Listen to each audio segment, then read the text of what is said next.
Gotabaya Rajapaksa has fled Sri Lanka and landed in the Maldives after failing to escape to his first choice destination, Dubai.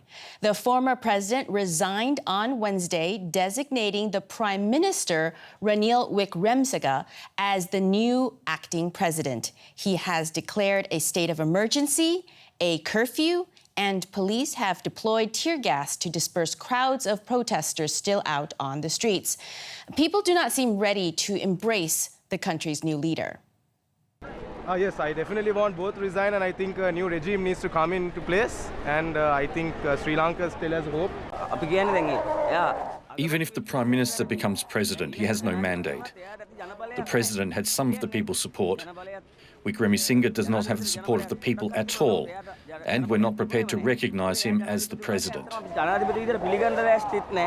Now the politicians should realise the power of the people, and they should listen to the people's commands. After storming other government buildings, protesters turned their attention to the Prime Minister's office. DW's Munir Chaudhry was at the scene in the Sri Lankan capital, Colombo. Well, yes, I'm right on the same street where the Prime Minister's office is located. We're just coming from there. They are all over the place. There are hundreds of people inside the premise of the Prime Minister's office. They are cheering. They are raising slogans. They are raising the flag of Sri Lanka. They are sitting atop of on the roofs of the Prime Minister's office. So they have finally managed to force their way inside. I've been to Sri Lanka, to Colombo multiple times, and every time I've come, the situation has gotten worse. We have seen rows and queues of people outside, fuel stations outside, cooking gas stations. They're not able to get anything. The prices of the medicines have shot up.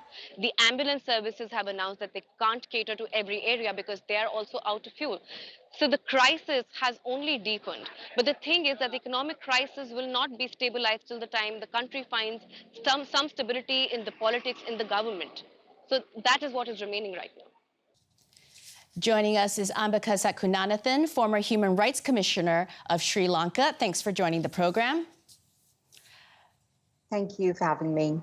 Ambika, I'm curious what happens next. Is anyone really in charge? Yes, technically the president has still not resigned.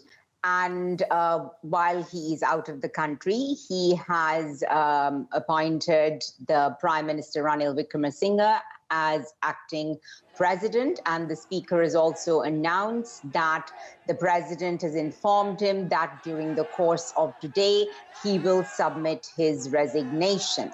So if and when the president submits his resignation, then automatically the prime minister becomes the interim president. And they've already announced the date for the reconvening of Parliament, which is the 15th, and the nominations to be filed for in Parliament for the president to be chosen by Parliament. That's on the 19th, and on the 20th they will vote to elect the president, who will then serve out the rest of the term of the current term of the current president. Now, among the protesters, in terms of what they want, is there a consensus moving forward, or is there a diversity of opinions from people who've taken to the streets for months? Well, the protesters, there are so many different groups. And there is a group that has generally been, for over 90 days at Gotabaya in Colombo. Then there are various other protests taking place in different parts of the country.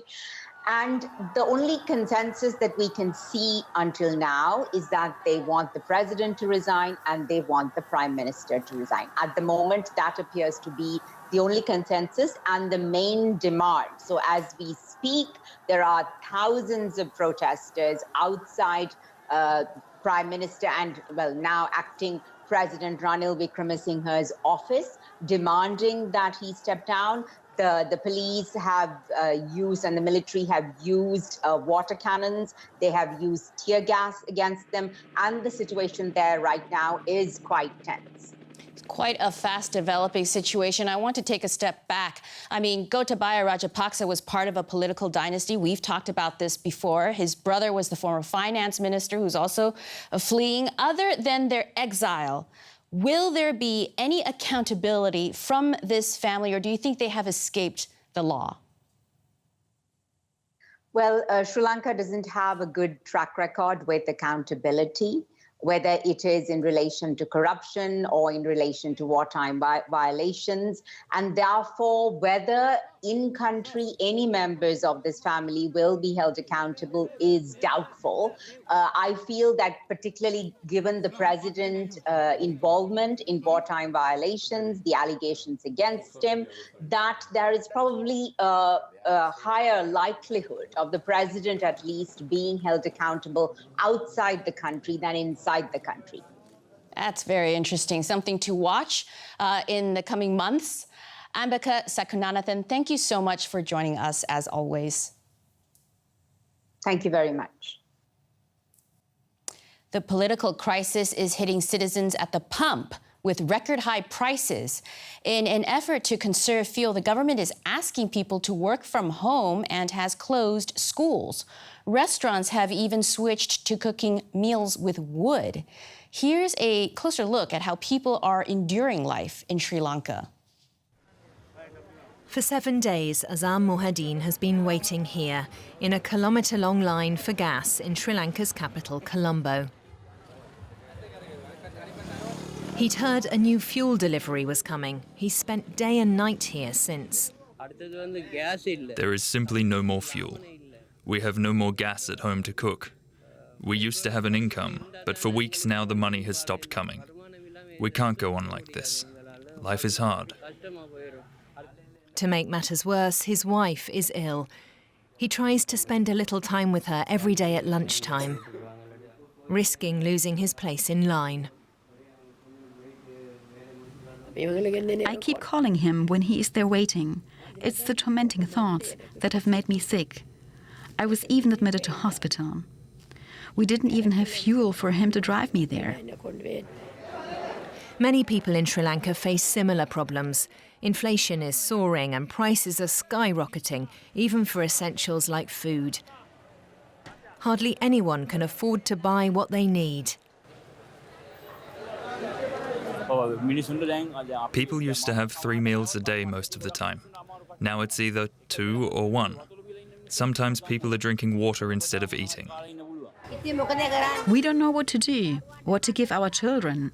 They say they're hungry, but we don't have anything for them. We can't drink tea with milk anymore. We have no milk powder. We just about managed to buy rice, but even that is very expensive. Another day has gone by in the line for gas. And for Azam Mohadeen, it's again been fruitless. His one hope that after the resignation of President Gotabaya Rajapaksa, better times will finally come. Only when we get problems like the fuel crisis solved can we live a life worth living. I haven't lost faith yet that a new government will give us fresh hope, and change will finally happen. Until then, Azam Mohadeen will spend another night in line, hoping that he will finally get a few litres of fuel.